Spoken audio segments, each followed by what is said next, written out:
looked enraged, far more than before. That's when I saw the male patron engaging with the woman as she stared him down with the axe, saying, "What are you looking at? What are you doing with that axe? Why do you care?" Because you could hurt somebody with that thing. "You're right!" In a flash, the woman lunged over and lifted the axe to Oh. do the unthinkable. Yeah. Anyways, we are going to be watching 3 true Snapchat horror stories animated. Apparently they're true, and I highly doubt that. They're true. I was actually there for every single one of those. Proof? I'll tell you who I am in like each story. All right? Yeah, I'll tell you. Okay. Okay, let's start. Is anything laggy? No. All right, that's good. Kid snapped. You think it's about kidnapping? When Snapchat was hitting a Probably. new wave of popularity back in 2017, I was just one of the guys who hopped on the trend at first, but I ended up using it a lot. It was the way that everyone seemed to be connecting with each other at the time. I was able to keep in touch with friends I didn't usually get to see. Sometimes I met new people on there, and I could find out what was going on around town on any particular night, just by looking at the stories people posted, which was a great tool to have when you live in a small town like Carrollton, Georgia. But honestly, 90% of the Bro, times who I lives in opened the Georgia? app was just Let's to be snap honest. Who lives in Georgia? Yeah, let's be honest. Who Let- lives in Georgia? You know what? Let me check. I don't think much people live in Georgia. 2021, the population of Georgia was 10,799,566. That's barely anything, bro. That's barely even a number. Time she said she was on her way to see me. I smiled and looked over at the picture of her for a few seconds before it expired. But then at the last second, I noticed something disturbing in the background. There was a creepy man walking behind her, clearly checking her out.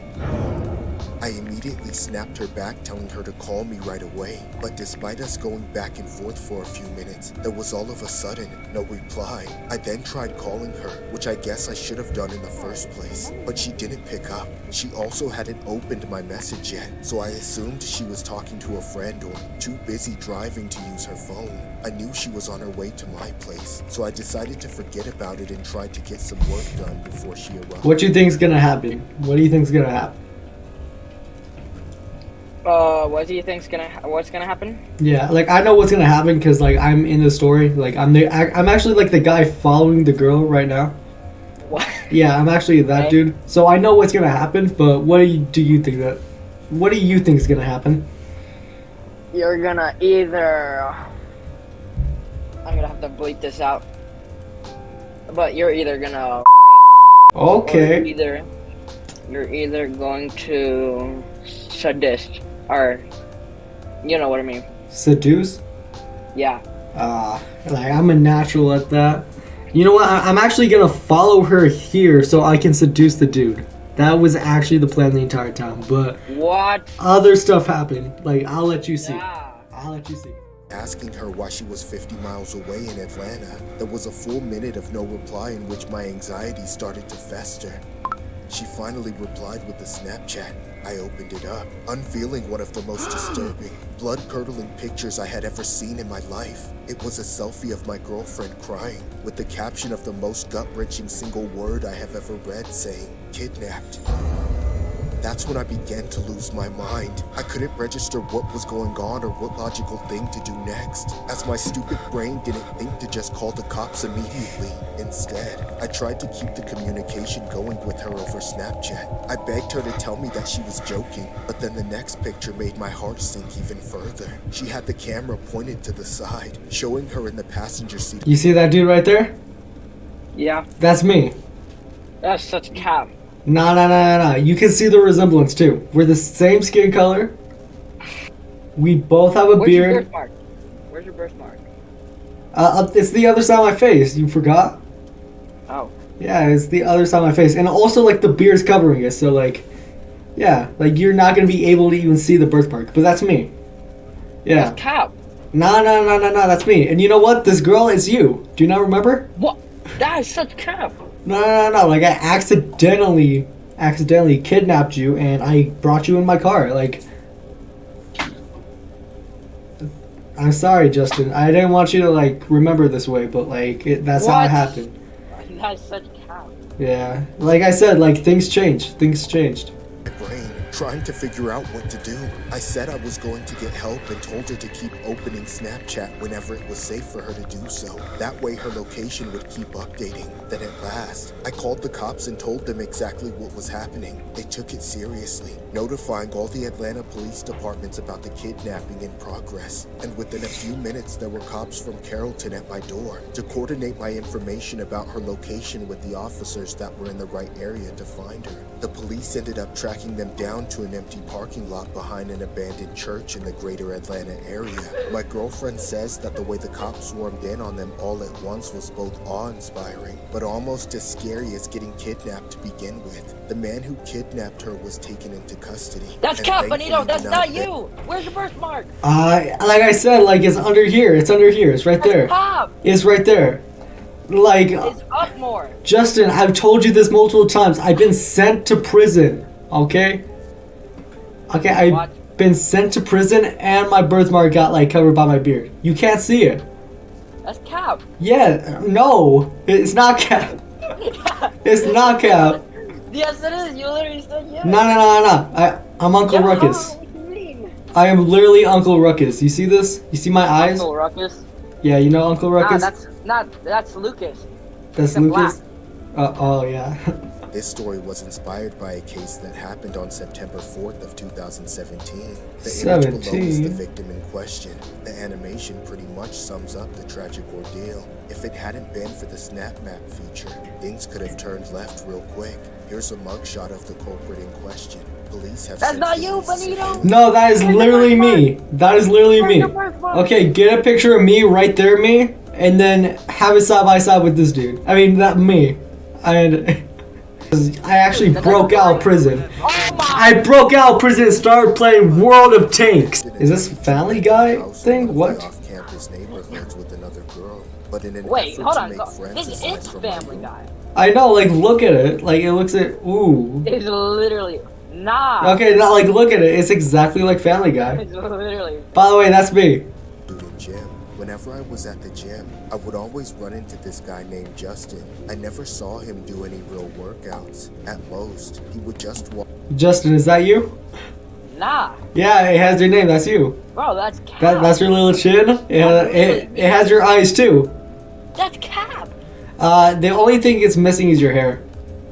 Bro, I don't have blonde hair. Leva said. I would barely acknowledge him, maybe giving him the courteous nod just so he could leave me alone. That's when Justin took it as a green light to start flirting with me, rudely disregarding my workout. I would try to avoid him, but it was clear he never got the message. Unfortunately, during those early days of college, I was in a vulnerable spot. Moving away from home and going to school made me feel shy, so I didn't have the guts to tell him to straight up screw off like I wanted to. Eventually, over time, we started to form this weird friendship of some sort after he asked me for my Snapchat a bunch of times. I caved and gave it to him. From then, we would snap each other occasionally, but obviously he was a lot more active in the conversation than I was. I wanted him to lose interest and leave me alone, but for some reason I felt compelled to consider him a friend since I lacked having any. But this would all come back to bite me when I started randomly running into Justin more often. We never made plans to hang out, but he had the tendency to just pop up wherever I went around You campus. following her? Nah, that ain't me. How? How? Tell me. Tell me 3 reasons how that's not you. One, I'm Asian, and Asians don't have blonde hair. Okay, well, 2. maybe it's died. Maybe it's died. Bull crap. It's probably died. Okay, what's the other 2 points then? Right. Actually, you're probably right. Yeah. Look, his eyebrows are brown, and his little mustache, or not, beard. Oh, Same thing. Actually, yeah. And like, look at her blonde hair, and like, look at his. Yeah. Oh, yeah. Okay. What's Anyway. your other 2 points then? My other 2 are, I'm not a college student, Okay, fair. But what if? and my What if you were? What if you were? Maybe you're lying to me right now. what you mean? Okay. What's your last point then? What's your last point? We're literally okay. My last point is my name doesn't start with a J. It starts with a G. Gustin? Yeah. No. If I look on Snapchat though, if I go on Snapchat right now, Yeah, go on Snapchat. Justin. Justin. Skipper. That ain't me. Justin Wade Skipper. Okay, who have I been talking to then? Huh? Who have I been talking to then? Justin Wade Skipper. Who are you then? Who am I talking to? Night at around 2 in the morning. I was woken up by a notification. I would usually sleep through that, but I was having trouble sleeping that night because of all the stress from Justin low-key stalking me, so I rolled over to check it out. To my severe disappointment, it was a Snapchat from Justin. I should have left it on delivered for that night, but in a momentary lapse of thinking, I opened it. I was shocked. It was a picture of him standing in the bathroom mirror with nothing but a towel, and he was soliciting me with his caption saying, "Send a nude?" I was Oh my. Okay, you know what, Justin? Maybe that's not you. Is that Squidward? Yeah. I don't want to skip this. It's a minute. Oh my! What is this game? He has a gun? Yo. Yo, we need to play this! Yo, we do. Sinister Squidwa? ZappyGaming.com? No, let's play this. Oh my.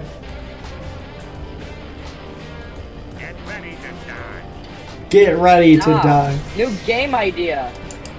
We need to play this. We need to We play this. need to play this. was so We disgusted actually that I do need couldn't to play stomach this. replying to it. So I I'm so glad we saw that. Practice. The first one was a picture of his feet up on a public bus with a caption saying he was on his way. But what was seemingly just a harmless back and forth interaction became all the more disturbing when I saw his next Snapchat. It was a snap in front of my house saying he was here. I freaked out and What was up with his teeth?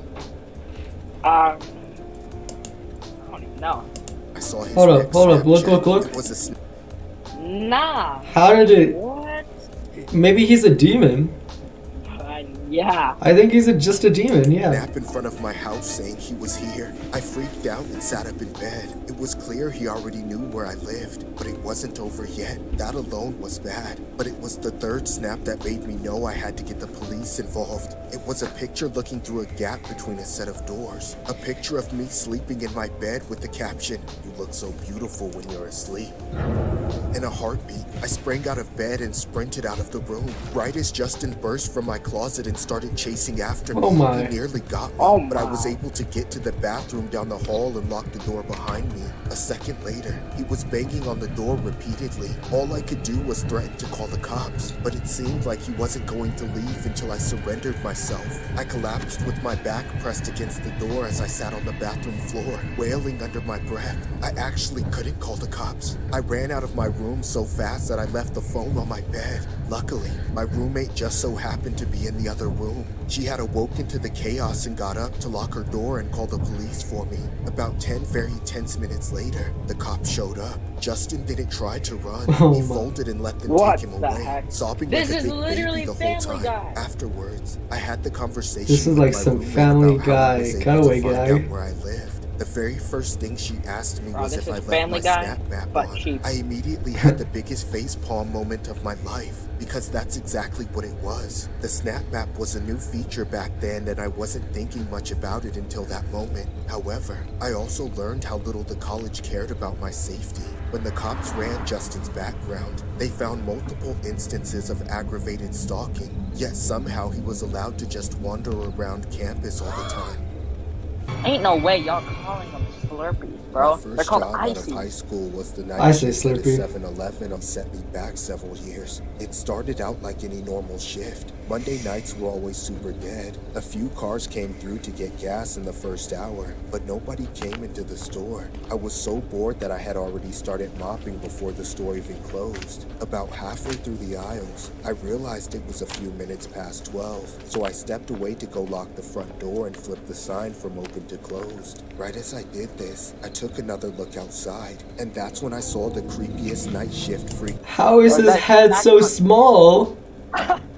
And Yo. what the? Why are these so big? These like gas canisters. Like, okay, look at that and look at like whatever this is. Dude, aren't those things like 11 feet? Like these things? Yeah. Yeah, they're like 11 feet, and this is like, I don't know, 4 or 5 feet. And look at him too. He's like 10 feet, bro. Like, oh my. Bro. Walking through the Sign him up pumping for the station toward NBA, the front bro. door, rattled the door and started knocking on the glass immediately. I turned away and broke eye contact, hoping that if I ignored him for a few minutes, he would just go away. For a moment, I thought it had worked because I couldn't hear him anymore. Unfortunately, by the time I finished mopping the aisles in the bathroom and got up to mop the area in front of the door, he was still What there. in the heck? He's sitting The down. way he was just waiting, crouched down to my eye level with his gigantic hands up against the glass, so he could stare inside with this super intense smile. Open up. I want Slurpee. Sorry, but we're closed. The register is for gas purchases only after 12 o'clock. Immediately, that jolly expression drained from his face and he scowled at me before backing off and walking away. The encounter gave me the creeps, but I was able to just shrug it off, thinking the door again. Here was the exact sort of interaction that I dreaded every single night, and now it was about to happen. Pump number 4. How are you paying? Cash. My heart sank. Cash. Cash, bro. Bro, he's like the hashtag slasher, I swear. The car from earlier was still parked outside by the pump. When the cops went over to investigate it, they found an unconscious man slumped over in the driver's seat. I was fine, so the ambulance that the dispatcher had called in for me ended up taking that guy to the hospital. After he was gone, the cops had me show them the security footage from the night. We saw that giant creep walk up to the car right after it parked and smash the driver's side window. Then he appeared to have straightened Oh the my van god, he's inside, huge. him out of view so he could pose as the owner of the car. The part that gets me though is despite the fact that this weirdo was the most distinct looking person I've ever seen, he has never been found. How a 7+ foot tall giant simply disappears, I don't know. One thing I do know is 7 that someone plus who would my go through so freaking much trouble ass. and be so to work a job at 7-Eleven to pay for my expenses that weren't covered by the exchange program. The only hours I was available to work were the night shift, which was a grueling experience. It didn't Bro, help of that course the it's area was night. pretty sketchy. The 7-Eleven is where all the homeless people, gangbangers, and streetwalkers flock to late at night, and the high crime rate made everything that much more chaotic. Ooh. There was usually some kind of bad element loitering in or around the store, which always put me on edge. The second I looked away, somebody would be fighting, stealing, dealing, or sneaking off into the bathroom for 45 minutes doing who knows what.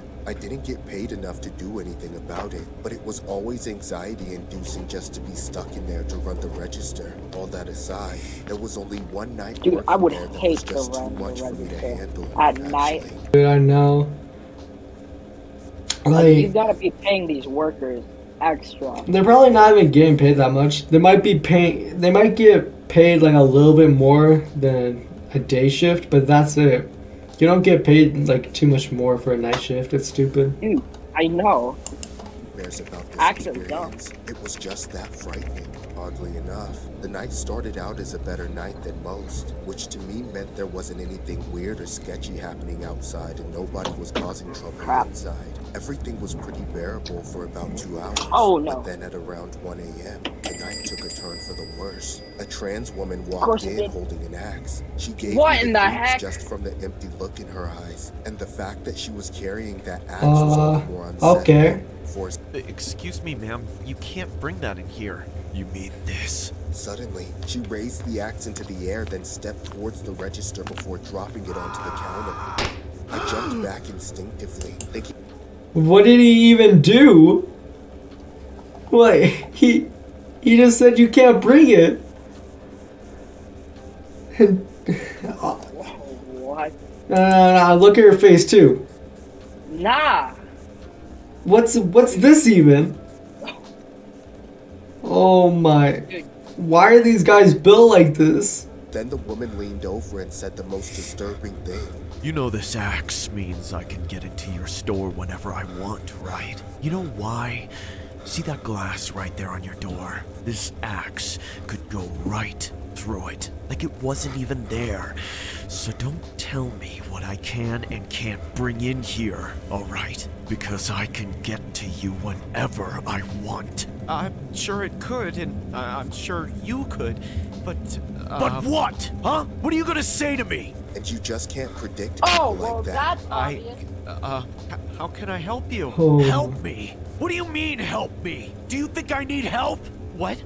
No. I meant, like, is there anything I can get for you from the store? Don't cop an attitude with me, punk. You know what else this axe could cut through with ease? Your skull! So shut up!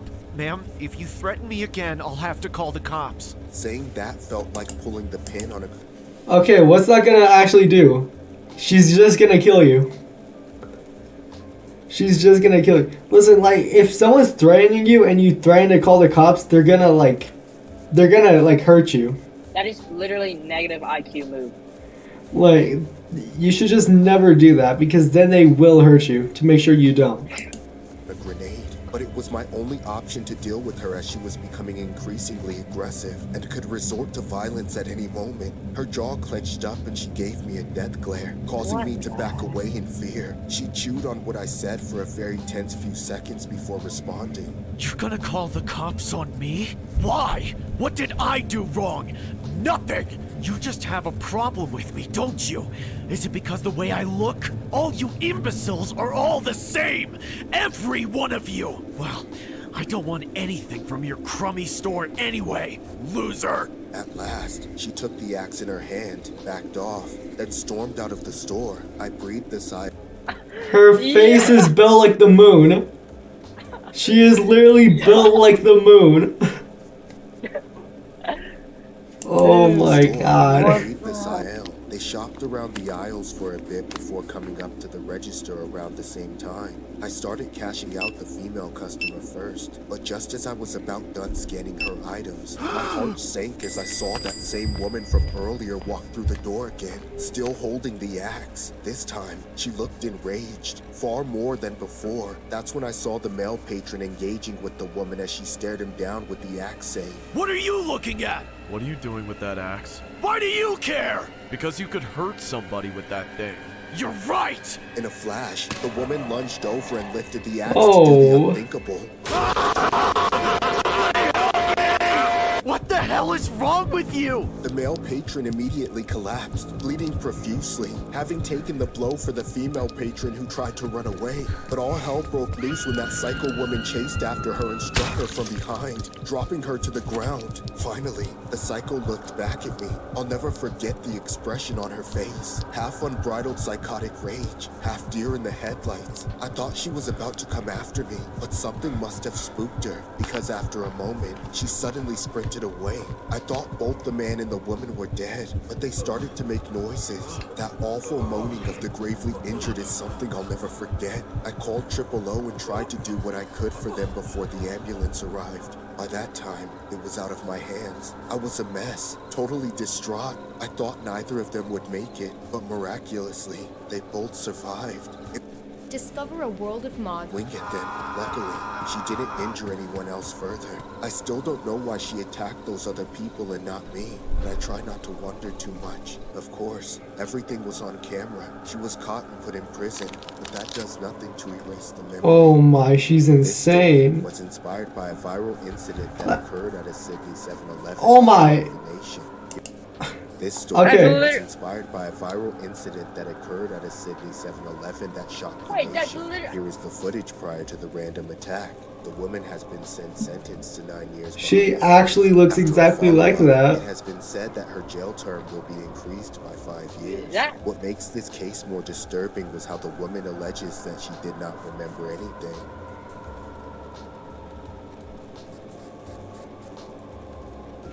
And so, I made a pit stop and pulled over at the nearest gas station, which happened to be a 7-Eleven along the way. I've made that trip 1,000 times, so the people who work there know me by now. But on this particular day, I was caught off guard by the atmosphere I walked into. The clerk didn't even greet me or say anything to me. He He was frozen stiff and just stared at me with this deadly serious look in his eyes. It stopped me in my tracks. I looked around in confusion and noticed that the lights were particularly dim too, like the store was closed, but there were a couple of other customers inside still. One was in the chips aisle with his hands in his pockets and his eyes glued to the ground, and the other one was by the coolers, leaned over with his forehead resting against the glass. But I'm actually weirded out. What's happening? To grab anything I don't know. soon. It was so strange. I remembered that I still had to pee, and I could figure out what was going wrong with everyone else after I took care of myself. I made my way to the back of the store and toward the restroom, avoiding the person by the coolers. I was just about to walk up to the door and get my relief when out of the corner of my eye, I saw another man crouching down behind the shelf right next to me. I didn't have time to react. You see a werewolf? He sprang out and stopped me. He pulled up his shirt and revealed a gun tucked into his waistband. Then he said, "Don't move, lady, and don't say nothing either." I nodded at this threat. Of course, I wasn't going to say anything. I was just then realizing why all the people in the store were acting so gaunt and petrified. I'd walked straight into a hostage situation. I could feel my soul leaving my body as the man said, "Now go back to the front door and don't take your eyes off the hot food. You hear me?" I nodded once more and turned my head slowly to shuffle my way to the counter. As I got to where I was supposed to be, I traded a moment's glance with the clerk. We knew each other sort of, and it was like he was trying to tell me he was sorry, but I felt like a moron for not picking up on what was going on sooner and getting out of there while I could. With this story, I don't really even want to say anything. Like, I'm actually, like, I don't even know what's gonna happen. Why is everyone in, like, why is there even a hostage situation? There's no police outside or nothing. I know. Alright. Those revolving metal trays with the spinning Maybe he's trying to get hot money dogs for like a and obnoxious bribe or wavy something. lines. Just watching them go What? around and around endlessly. All the Like, I don't know, like, that's just a guess, because, like, sometimes people just, like, make a hostage situation just so, like, the government will give them money. But, like, I don't ever get how that works, because, like, they're gonna just track down the money, and the money that they give you won't even work, like, because, like, they make sure, like, the money, It's weird. yeah, like, it's just, like, stupid. judgment became more and more clouded by fear. It seemed like he was never going to finish what he was Dude, doing. it's another in Chris that speed. mention. Finally, in a Oh split-second my God. decision, I made a I run didn't for even it. I see ran to that. the door and got right up to it, almost home free before I heard a loud gunshot right behind me. I froze, knowing that he was right behind me and that I probably pissed him off. He grabbed me at the base of the neck and whispered in my ear, saying, "You're really stupid for an old lady. You know that? You must be senile or something. Well, since you didn't get it the first time, I'll tell you again. If you try me, the next bullet's gonna go through you. Got it?" I nodded silently. I was absolutely petrified. It seemed like if I even flinched, it would be the end. But then, the dire situation took another turn as we saw a legion of cops pulling into the parking lot and surrounding the store. Damn it, this is all your fault for wasting my time, you geezer. I'm sorry. Shut up, let me think, you old hag. He pressed the barrel of the gun into my side as he glared outside and surveyed the scene from over my shoulder. I knew there was no way that this situation ended without somebody getting hurt. And Did he was cock it directly in the twice? crossfire. Suspect, we have the area surrounded. All exits are blocked. Disarm yourself and exit the building with your hands in the air. Shut up. All right, listen to me. Here's what's gonna happen. We're gonna walk out of this store, and I'm gonna get in my car. Those pigs out there are gonna let me walk away from this because you're coming with me. Got that? I nodded, and then he pushed me forward. I slowly fumbled my way out of the door, and as soon as we were outside, the cops started screaming at him with their guns drawn. "Let her go and get on the ground, now!" The man didn't even heed them at all. He kept pushing me along toward one of the cars that was parked in front of the store, the one I assumed was his. I didn't have any other choice but to go along with it, but even then I knew that this was all about to get out of hand no matter what I did. I was positive that I was about to wind up dead, when out of nowhere, somebody ripped the gun out of the robber's It's hand the and clerk. off of me. It's the I clerk. immediately ran away. Let's It go! was the clerk who'd come out of the store and taken the thief by surprise. That's when the pandemonium ensued, as the two of them wrestled over the gun while the police swarmed in a mass of screaming, shouting angry bodies. Eventually, everything was untangled and the low-life thief was dragged away in handcuffs. Then, a couple of the cops asked to take my statement at the scene. but I said, No, take me to the nearest precinct. I have to pee. and that was true. Aside from the toilet at the police station, I've never been able to use a public restroom ever since. This story was inspired by a hostage situation that went down at a Denver 7-Eleven. A woman was Denver? My God. Wow, that happened like really close then. Yeah. Okay, well, I guess Colorado's like that. This one was definitely the craziest. The axe one? Yeah. I What about you, think. Benito? I think I like the last one the best. The last one? Yeah, I like the last one. I really like that. Alright, Benito. Alright, well, that was it, guys. You want to Hope do you the guys outro or me? Here. You'll do the outro. Alright. Well, guys, thank you for watching the video. There's nothing else to be said, so goodbye.